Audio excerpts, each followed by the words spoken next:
የኢትዮጵያ ኤሌክትሪክ አገልግሎት በአንድ ጊዜ 24 ተሽከርካሪዎችን ቻርጅ የሚያደርግ ፈጣን የኃይል መሙያ ማዕከል በአዲስ አበባ ከተማ አስመረቀ። ማዕከሉን የኢትዮጵያ ኤሌክትሪክ አገልግሎትና የኢንዱስትሪ ፓርኮች ልማት ኮርፖሬሽን በትብብር ያሰሩት መሆኑ ተመላክቷል። የአገልግሎቱ ዋና ስራ አስፈጻሚ ኢንጂነር ጌቱ ገረመው እንዳሉት ለተጠቃሚዎች አማራጮችን ለማስፋት ግዙፍ የቻርጅ ማድረጊያ ማዕከላት እየተገነቡ ይገኛሉ። በመጀመሪያ ምዕራፍ በሀገር አቀፍ ደረጃ ከ40 በላይ የኃይል መሙያ ጣቢያዎችን ለመገንባት እየተሰራ መሆኑን አንስተዋል።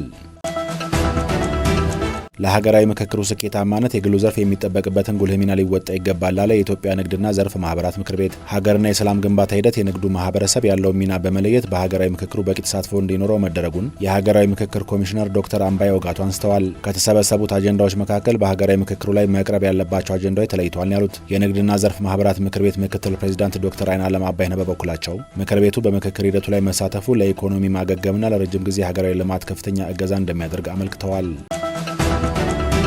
የቢሾፍቱ ከተማ የኮሪደር ልማት የህብረተሰቡን የአኗኗር ዘይቤ በተግባር የቀየረና ተጠቃሚነትን ያረጋገጠ ነው አለ የከተማ አስተዳደሩ። የከተማው ምክትል ከንቲባ ገዛኸኝ ደጀኔ በመጀመሪያና በሁለተኛ ዙር የኮሪደር ልማት ፕሮጀክት 117 ኪሎ ሜትር የአስፓልት የብስክሌትና የእግረኛ መንገዶች መገንባታቸውን አንስተዋል። በኮሪደር ልማቱ 326 ሄክታር መሬት አረንጓዴ የማልበስ ስራ ተሰርቷል ያሉት